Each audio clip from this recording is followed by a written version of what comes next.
Hi, my name is Vasilisa. Welcome to my channel about brain research. Thank you for watching. When I was a teenager, I watched a movie called A Beautiful Mind. This is a story about one genius American mathematician who had schizophrenia.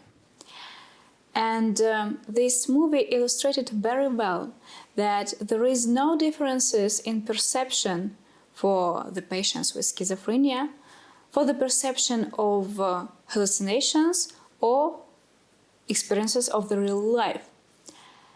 And when you start to realize how the human brain during this pathology can be enigmatic and cruel, it gets terrifying. But the more we know about some pathologies, the more opportunities we have to control it and to help people.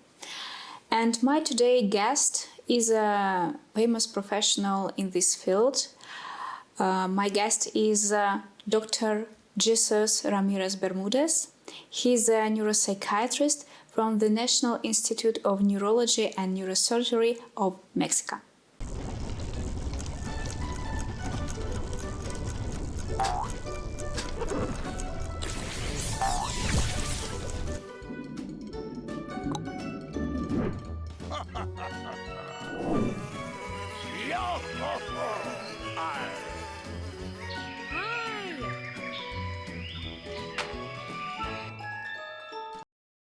Thank you for coming.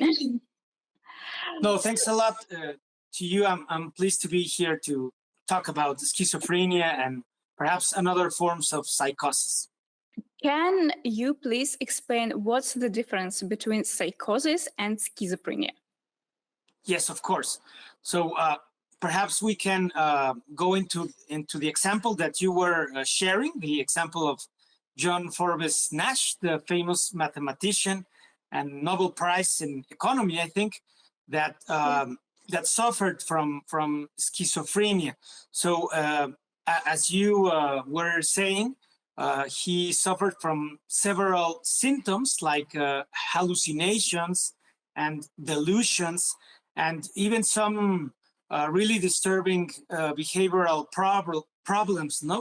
like engaging in some kind of paranoid behavior and thoughts, and also even some aggressive behavior at some moment of his illness. So those are some of the symptoms of psychosis. I should explain then that psychosis is a syndrome, a clinical syndrome, or a psychopathological syndrome, if you will, in which the main characteristic is a significant disturbance in reality testing or reality monitoring, and in the conceptualization of reality, in the perception of reality, and in the relationship with reality. So this means that the patient cannot engage in what we would call normal perception, the normal perception of external objects, of the external world.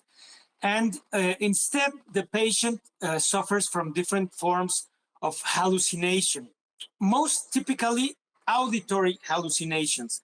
For instance, the perception of voices that sometimes are offensive or that even give orders to the patient. And that certainly happens in the movie, right? In the Beautiful Mind movie. At some point, the voices tell John Nash to hurt, I think, his wife, for instance. No? So it can be very disturbing orders that the patient receives in a hallucinatory manner, of course. But then again, there can also be visual hallucinations. And this is more common in patients with other forms of brain disease. Like, for instance, I see a lot of patients with autoimmune psychosis, autoimmune encephalitis leading to psychosis. And in that specific disorder, visual hallucinations are more prominent, as may be also the case, for instance, in Lewy body dementia and others. Anyway, visual hallucinations auditory hallucinations or other form of sensory hallucinations, like tactile hallucinations or olfactory hallucinations, may be also present in psychosis. Now, hallucinations are not enough to say that a person is suffering from psychosis, because, for instance, there is another condition, the Charles Bonnet condition, in which a blind person has visual hallucinations that may be very complex hallucinations. Mm-hmm. They can see vivid scenery of birds, animals, or persons appearing in their visual fields, but they are not psychotic because they acknowledge that these images are hallucinatory.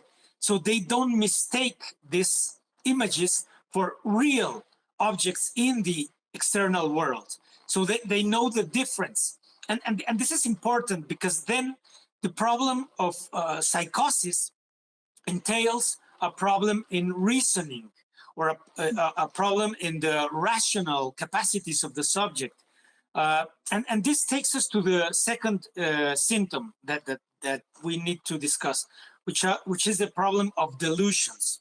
So in delusions, the patient makes a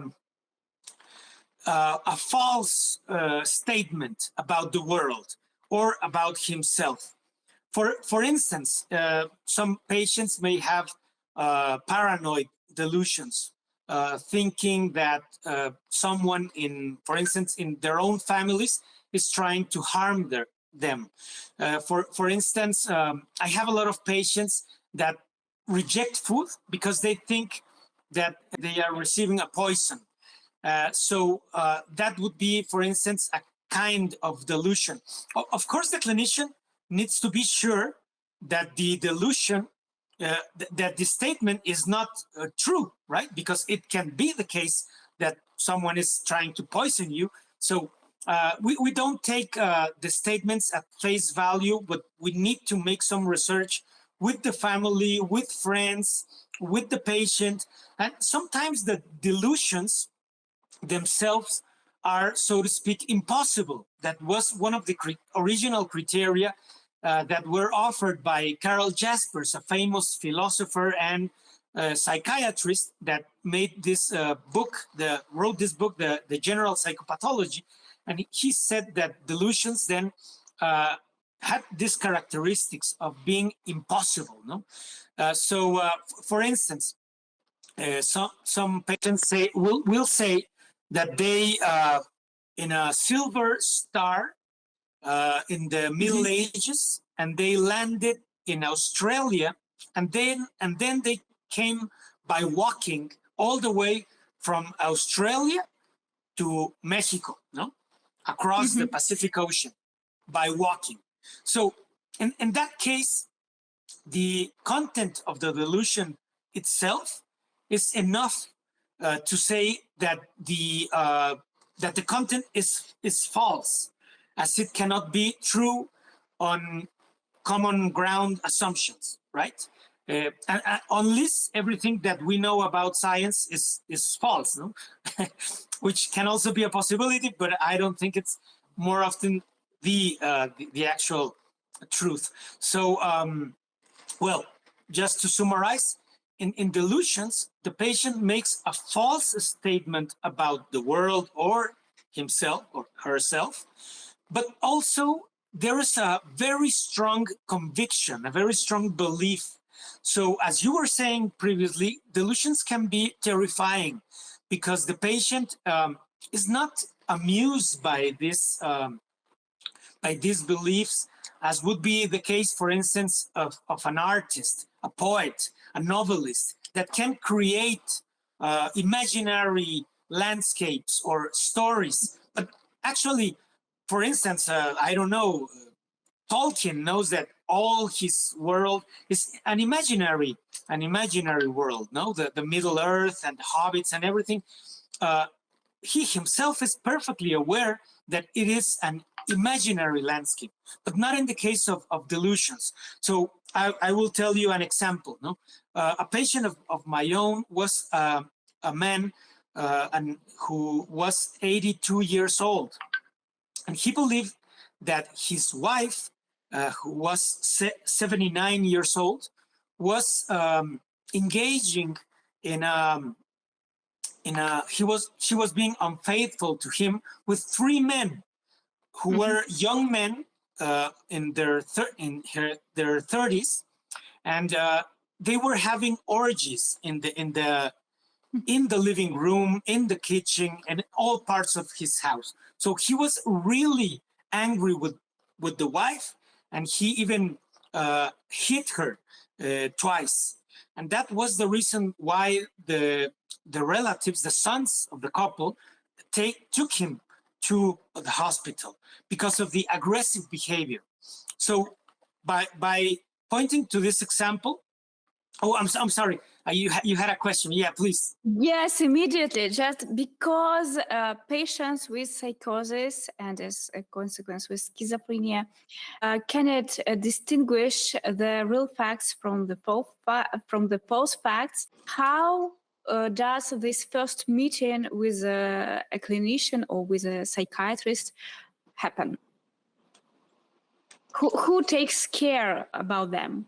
How yes, of course, they reach the hospital? Yes, that's a very important aspect of clinical practice, a very important problem, because when you, as a clinician, clinical psychologist, a psychiatrist, a neurologist, or any other mental health professional, when you as a clinician take care of a patient, it is usually, or in every case, in fact, because the patient or their relatives or their loved ones have already decided that the patient has a problem.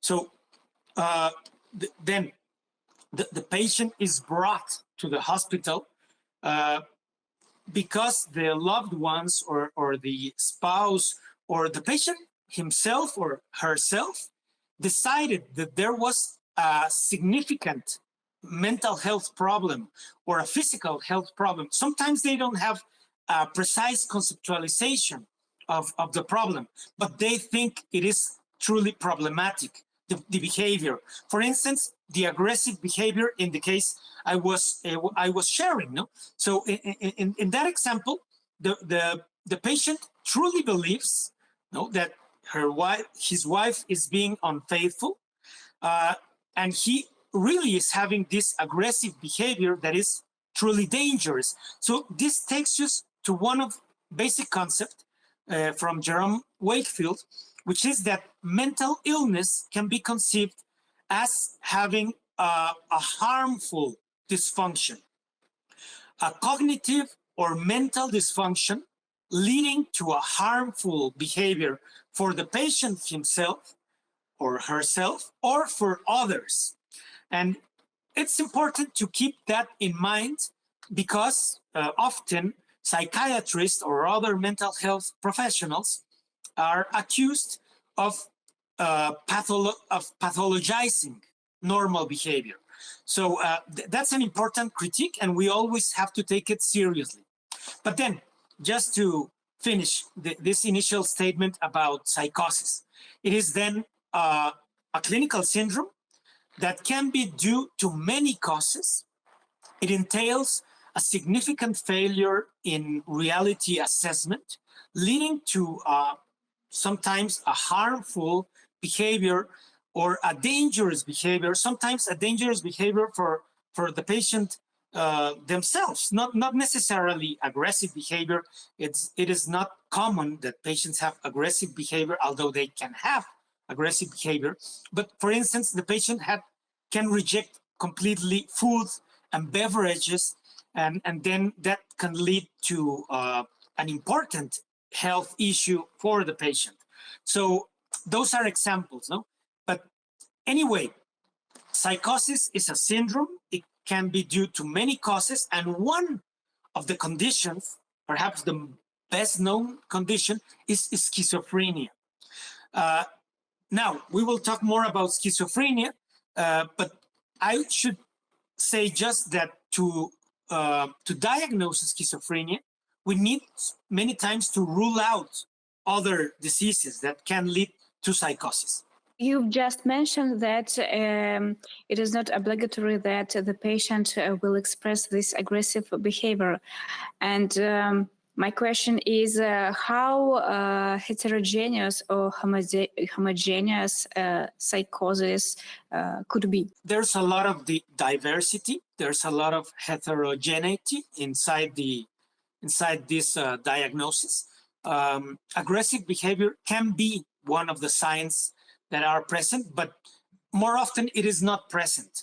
And this is important to mention because aggressive behavior can come from any other kind of social or psychological problem, right? I don't want to contribute to the stigma that relates psychosis and aggressive behavior. However, patients with psychosis may have aggressive behavior sometimes, but there's a lot of diversity within this kind of diagnosis. Patients may have hallucinations and most of the time delusions, but there can be all sorts of topics inside the delusion. Sometimes it will be jealousy delusions, like in the Othello syndrome, or nihilistic delusions, like in the Cotard syndrome, or it may be also misidentification delusions, like in the case of the Capgras delusion, in which the patient thinks that their relatives are imposters. So there are many forms of psychosis, but the common feature is the disturbance in reality monitoring. How do you diagnose schizophrenia in patients? I guess that with schizophrenia, patients even more different between each other. Yes, that is right, and that is also a problem. Now, I should say that there are some general diagnostic criteria, like those that were developed by the World Health Organization in the International Classification of Disease. Now we have the 11th version. There are also the criteria from the American Psychiatric Association. But I will tell you my own process that combines those criteria and uses other criteria coming from the psychopathological tradition, because those criteria are somewhat simplistic sometimes and leading to false positives or false negatives. So the first thing for me is that the patient with schizophrenia experiences a profound change in their own subjective experience and their own behavior. A profound change, not a trivial change. Like, for instance, I could go through an existential crisis and start asking about what is the nature of reality or whatever, but that is not a feature of psychopathology. In this case, most patients, fortunately, because otherwise many of us will be diagnosed as having a mental illness, right? Yes, exactly. Anyway, so the patients typically undergo a stage that is called a prodromal stage or a prodrome. So in this prodromal stage, some important features of disturbed mental experience appear. For instance, the patients have the feeling that things are changing in a strange and disturbing way, as if, for instance, the surroundings are not familiar anymore, or even themselves are not familiar with themselves. So some patients may have some disturbances in bodily selfhood. For instance, the patient can think that their own sense of presence is not the same as before, like if they were not the same as before, in a not very clear way. Sometimes the patient can go even to a delusion that they are a different person, but that is not common. It is mostly like if the patient feels like he is not the same anymore, but he cannot clearly express how. And they can also think that their voluntary behavior is not as fluid and natural as before. For instance, a patient used to play basketball, and now he thinks that he doesn't know exactly how to do it. He doesn't know exactly how to use the ball, how to engage with other people. And in fact, disturbances in social cognition are very frequent in that stage. The patient doesn't feel this naturality, this fluidity that we usually have, this spontaneity in normal conversation.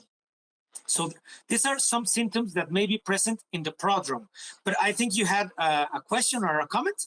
Or Yes, should I proceed? I wanted to ask about proprioception. So when the patient describes that his or her sensation of the body is different, can it be the problem of proprioception or nociception, for example? Yes. Is it a neurological problem? Excellent questions, because you have to rule out a neurological problem of proprioception, in fact. And you also need to assess for nociception, because patients with schizophrenia may have a different sense, nociceptive sense. So, for instance, some may have an increased threshold for pain, leading sometimes to disturbances in the pain perception, some sort of what we would call sometimes pain asymbolia, like the pain is diminished in the phenomenal experience or in the behavior related to pain. But that is not always present, but it may be present in schizophrenia.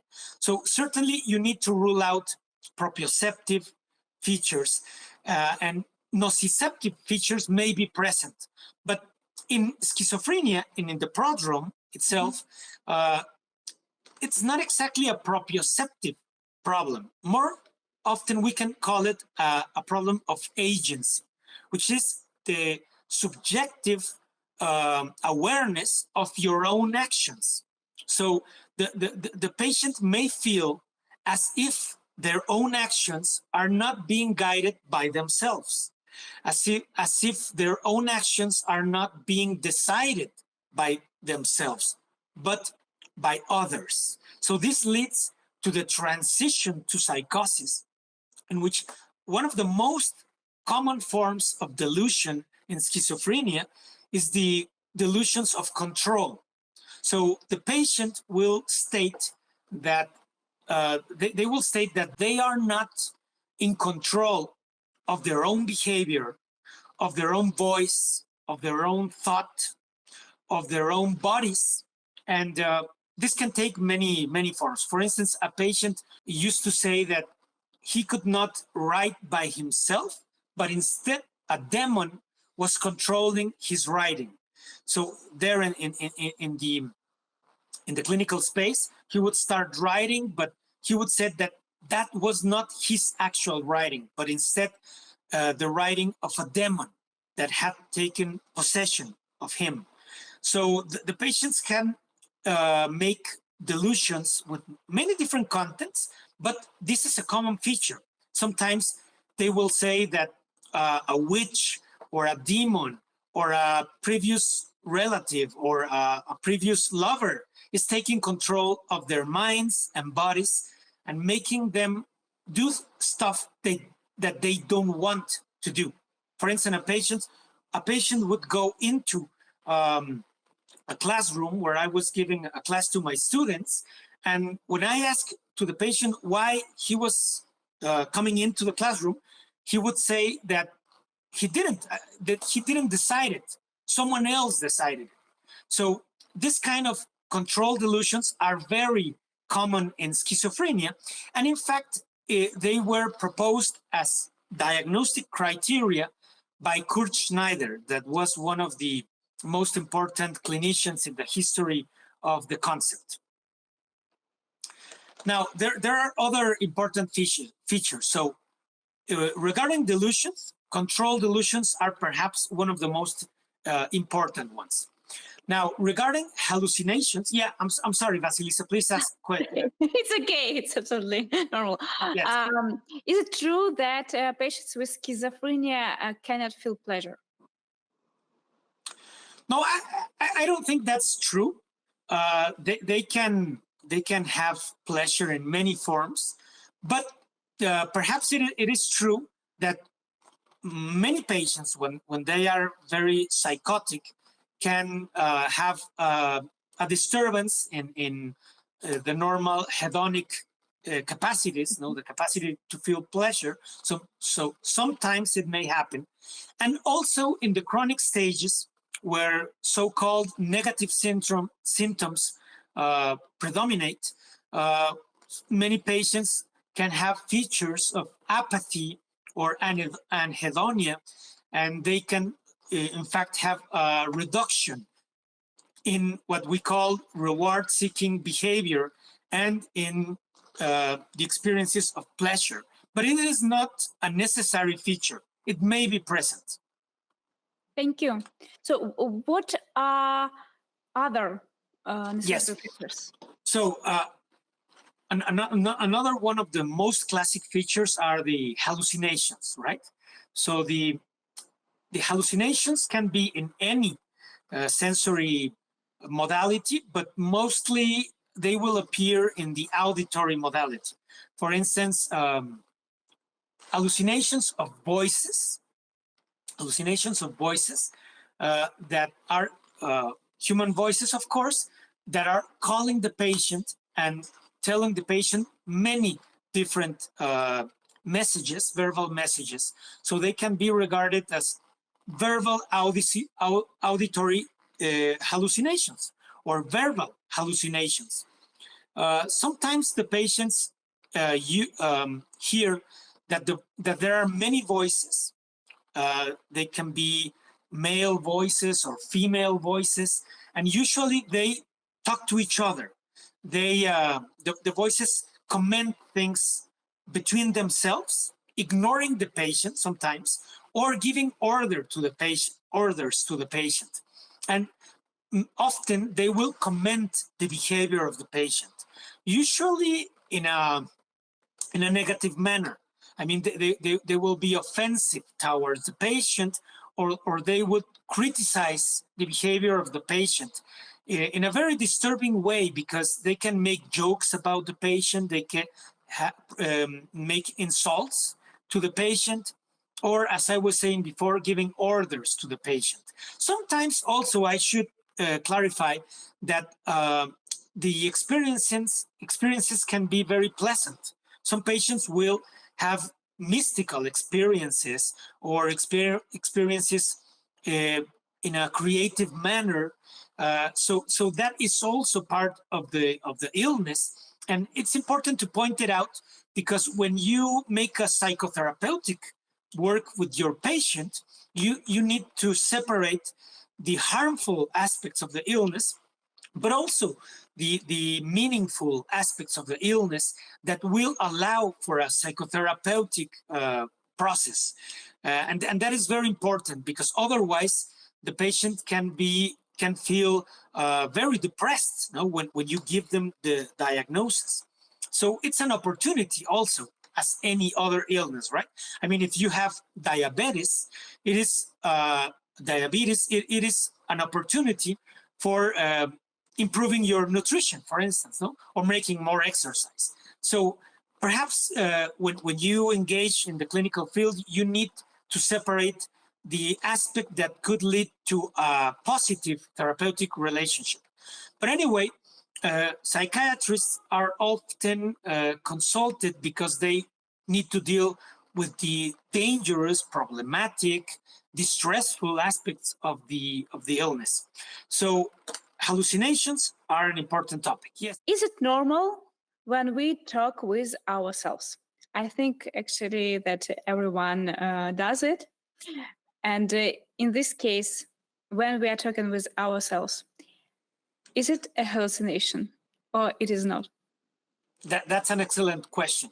As you were saying, I think that most of us talk to ourselves in many ways, mostly silently, but sometimes even aloud, right? Like when you're in front of the mirror and you find yourself making some gestures as if you were talking to someone else, sometimes imagining that you are talking to someone, that you need to say something to your couple or to someone at work. So you some kind of practice what you're going to say, or you just imagine that you would like to say something previously, so you enact it, you put it aloud, and that is perfectly normal. I don't think that is a hallucination in the true sense, because it would be a hallucination if you hear, for instance, the voice of the other person to which you're trying to communicate. For instance, I can imagine that I am talking with my couple, no? Because I had a fight, so I need to say some stuff. But if I actually hear the voice of my couple as if she was present there, then I could say it was a hallucination. And if this experience is continuous, prolonged, it doesn't disappear, but it, in fact, continues to be present a lot through many days or weeks or years, then that would be characteristic of a mental illness. But anyway, there are even some people hearing voices and not suffering from psychosis because they know they are voices. And in different in different studies in the community, there are different percentages. Some studies say that 10% of the people may actually hear voices, and but it will be not disturbing.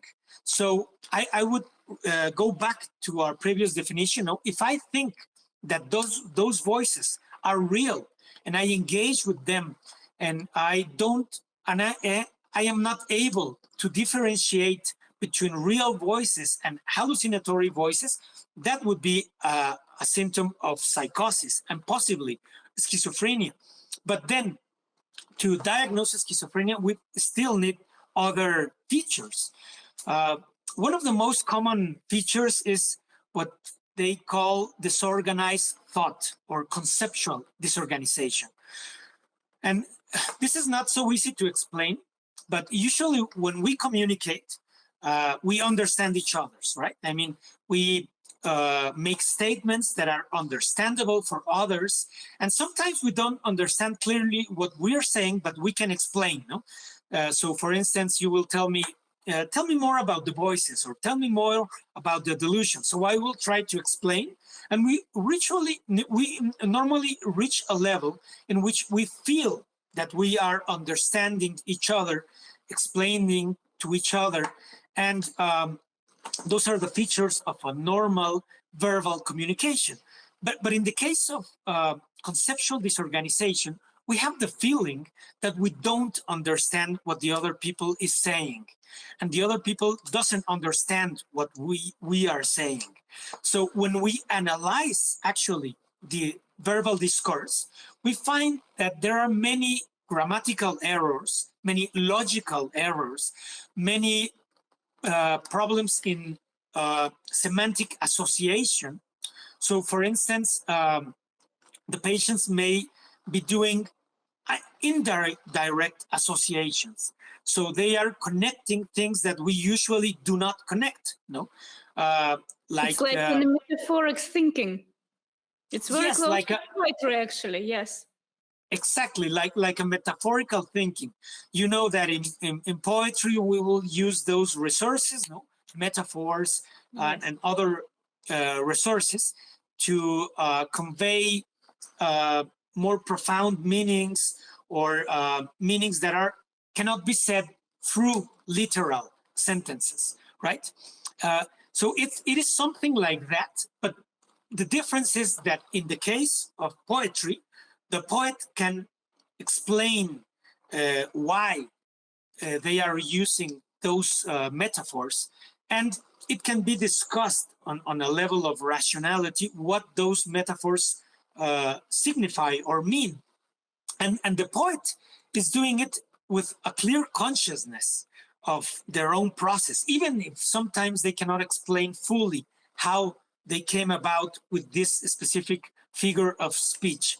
But in the case of schizophrenia, the patient usually cannot give an account. Sometimes they don't have a clear consciousness that they are making this atypical, strange sentences that cannot be fully understood by others.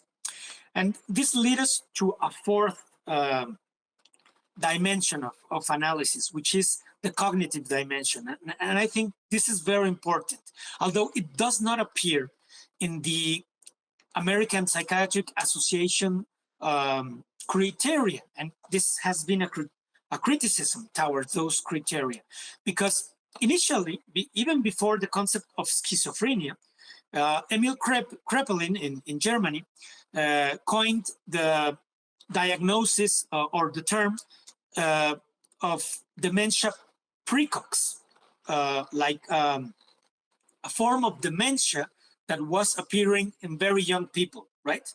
So he thought that the main feature of this illness was actually having significant, important cognitive problems, in thought, but also in memory, attention, and other cognitive processes.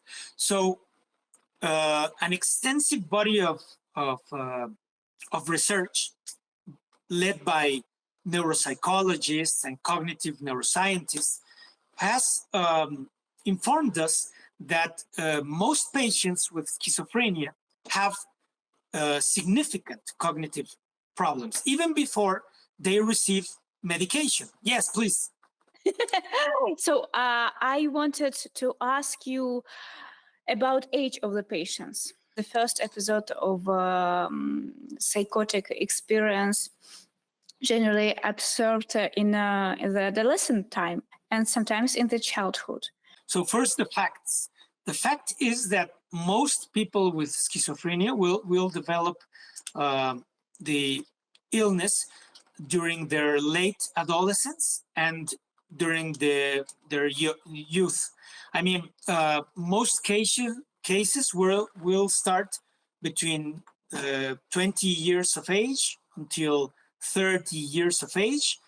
There are some variants there, but most cases will be diagnosed in youth, in late adolescence and youth. Schizophrenia in children is atypical. It's very atypical, although important researchers have shown that it can be the case. No? Some patients can develop schizophrenia in childhood, but it's atypical.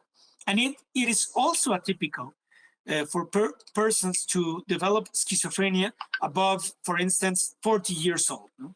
There are forms of late onset schizophrenia, but it is also atypical. So whatever this problem is, it is linked to those ages. No? And there are a number of scientific hypotheses. Some hypotheses are psychosocial hypotheses. Other hypotheses are even historical social hypotheses. And most hypotheses are a mix of psychological and neuroscientific hypotheses, trying to explain why most cases appear in those ages. Now, regarding the problem of genetics or acquired causes, pathology, well, so it has been known for over 100 years that most cases of schizophrenia present with some form of familial aggregation. So there is a genetic risk factor. No, for instance, no, the classic numbers would be that in the general population, the frequency of the illness is somewhat below 1%.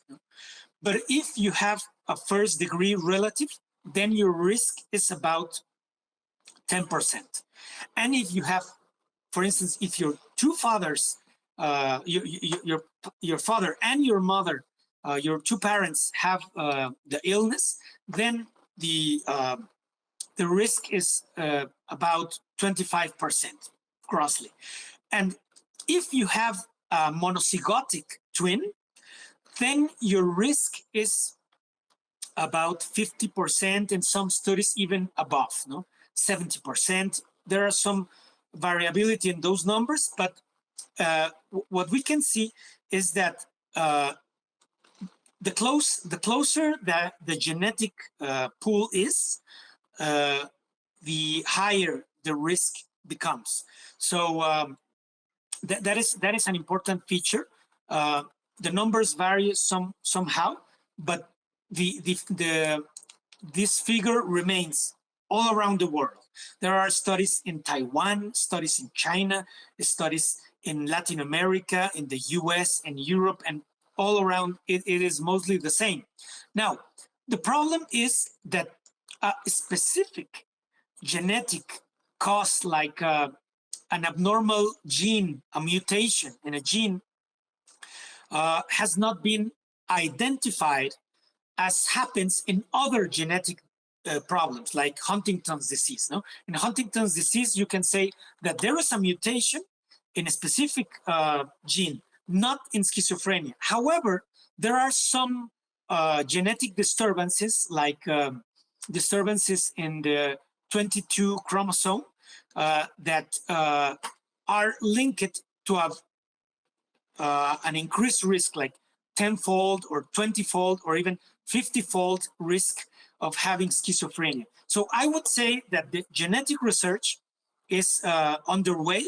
It has not revealed a specific cause. What we have is mostly studies of genetic epidemiology that are very strong, but they don't tell us the complete story. So there is also much skepticism about this in some academic communities, because it can also be the case, and this is an important hypothesis to consider, that some cases of what we call schizophrenia are linked to specific genetic problems or issues, and some cases perhaps are not. Some cases could be more developmental. So we need to go to other risk factors besides the genetic risk factors. Not so long ago, I found a great paper where researchers compared risk developing schizophrenia between people who had some genetic mutations that were associated with schizophrenia and cannabis use.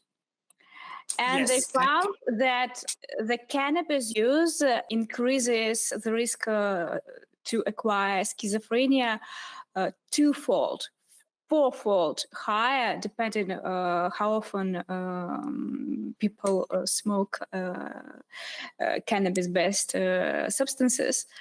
So could you please tell about cannabis? Because I'm terrified by the wave of legalization of cannabis. Also, I'm living in Europe. It is true for Europe too. And I'm terrified how people ignore the scientific background and scientific messages about the link of cannabis use and psychosis. Yeah, that is exactly right. I think that the research in that area is very robust.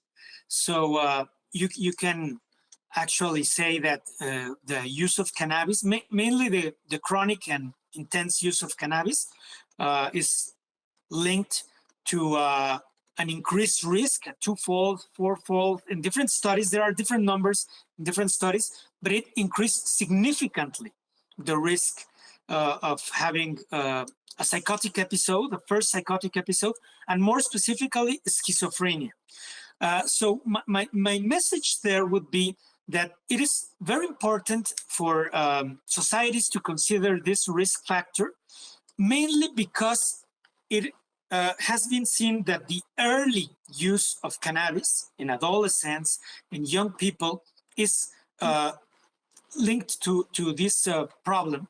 So it is a especially vulnerable age for the use specifically of cannabis. I mean, there are studies linking other drugs, no, like hallucinogens or cocaine, but the stronger statistical relationship has been discovered, revealed, confirmed with cannabis.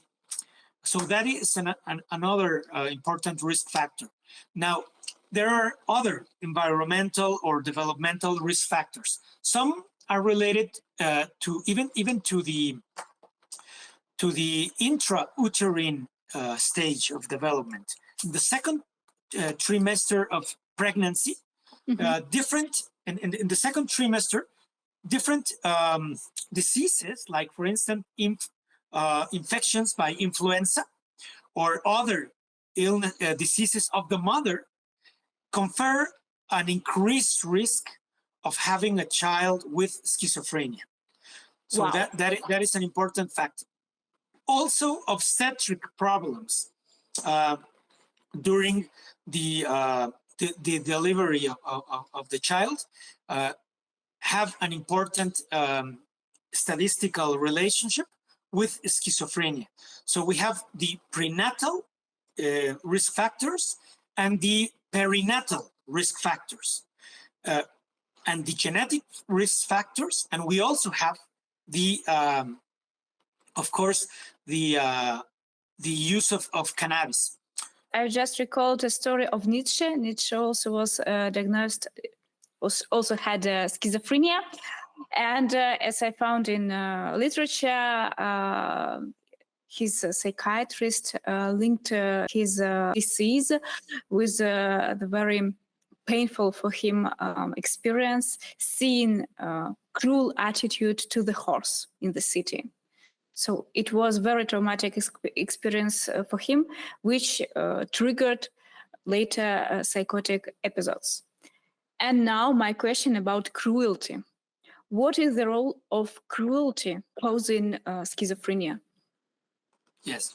So I think there is many research on that topic relating what we would call adverse childhood experiences, and more specifically child abuse, child mistreatment, forms of physical violence, even sexual violence in children or very young persons, and the later development of psychosis as a general term. So yes, it is also a risk factor. No? As in all of these cases, I would say that none of these risk factors are necessary and sufficient conditions to develop schizophrenia.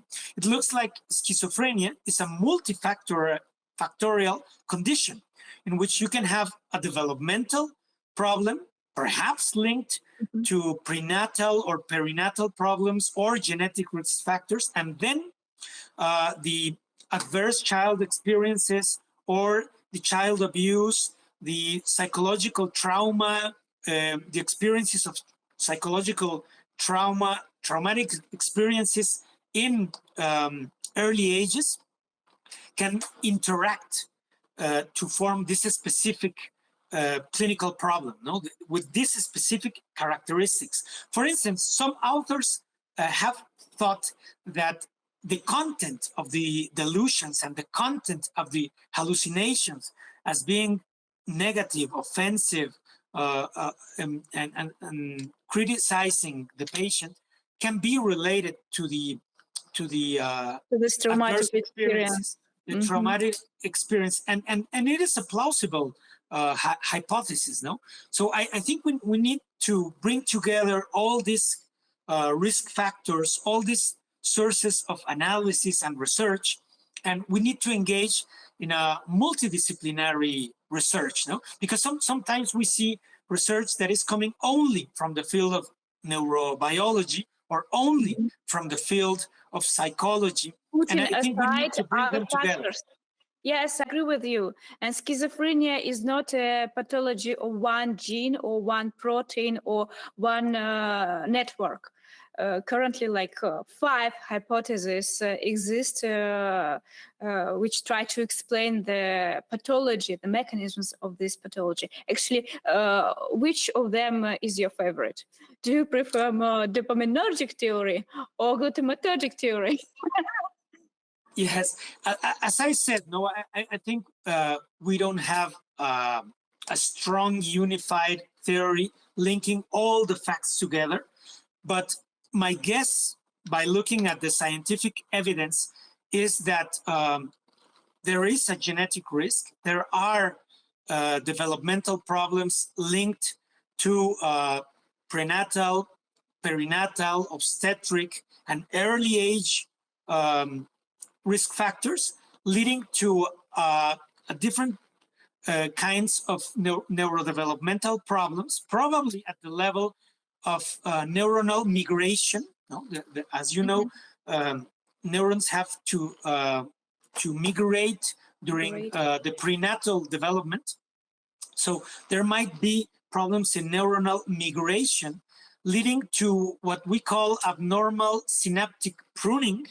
And this abnormal synaptic pruning can lead also to problems at the level of brain systems. No? For instance, the large studies that have been conducted by the Enigma consortium in all around the world, evaluating almost 10,000 patients with schizophrenia with very strong neuroimaging methods, revealed that there were different abnormalities, structural abnormalities, not in every patient with schizophrenia, but in a significant amount of them, and more specifically, that these disturbances in the structural aspects of brain systems involved mainly the frontal lobes of the patient, bilaterally, and also the temporal lobes,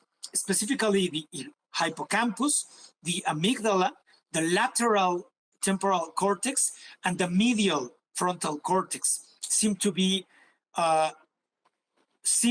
show abnormalities ranging from the mild to the moderate size effect in those international collaborations. So I think there is a plausibility for neurobiological abnormalities contributing to the clinical syndrome, and also that all these issues are leading to a dysregulation in dopaminergic systems. Well, yes, there are large meta-analyses of studies that have been done in patients, not in animal models, but in patients, with these technologies that are called positron emission tomography, right?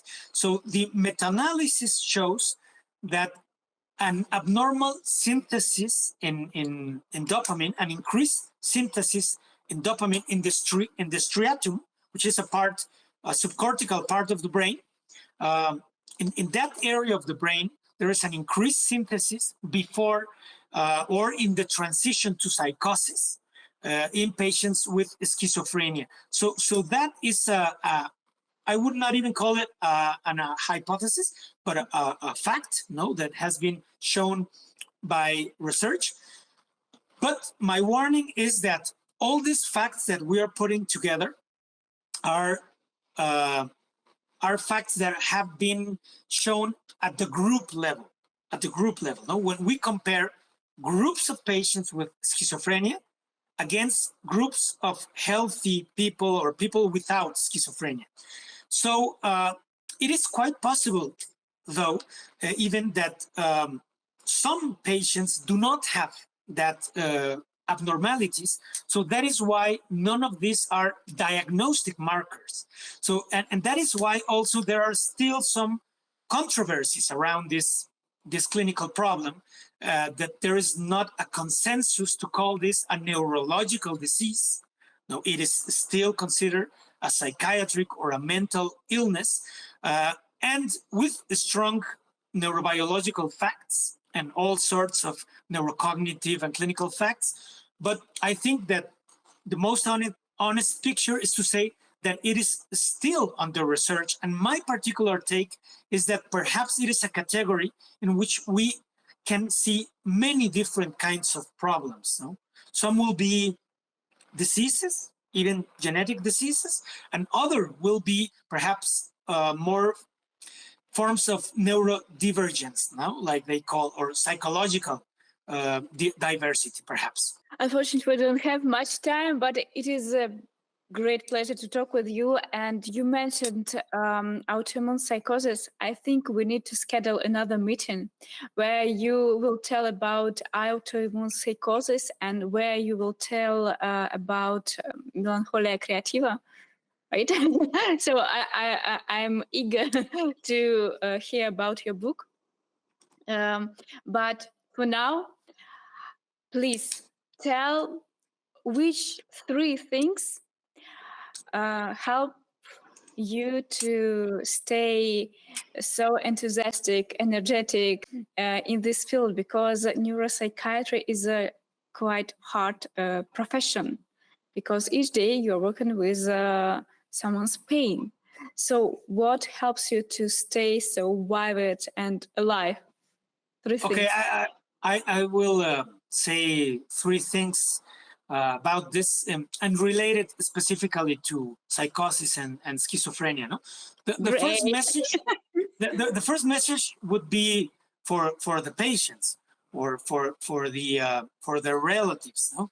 For those who suffer directly or very close this problem. I would say that there are reasonable there are reasons to have hope. No, in which sense? That not all cases of schizophrenia are leading to a pervasive form of cognitive dysfunction, of dementia, or disability leading to leading an impossible life. No, many patients recover, many patients improve, many patients have meaningful lives in different forms. So, of course, I think that the medical and psychological treatments will help in this matter, right? But I think there are reasons to have hope. The second message would be to colleagues. No, I think that we need to take schizophrenia seriously, both at a scientific level, but also at the level of personal relationship, no, with our patients, to treat them as persons, no? Never as objects of inquiry, no? Only as persons, no. But also we need to take schizophrenia seriously from a scientific perspective, because the story is not over, and we need to be very serious, rigorous in the research. And the third message would be for those that are considering studying this kind of problems, engaging in a career in neurology, psychiatry, neuroscience, psychologist. I would say that this field is really stimulating. It is a fascinating field, filled with a lot of intellectual challenges, also challenges for us at the level of emotions, at the level of our own personalities. So it is a challenging field, but very stimulating, and we can make a small difference perhaps, but we can make a difference by making research or clinical work or even philosophical work. So that would be my message. Thank you very much, Jesus.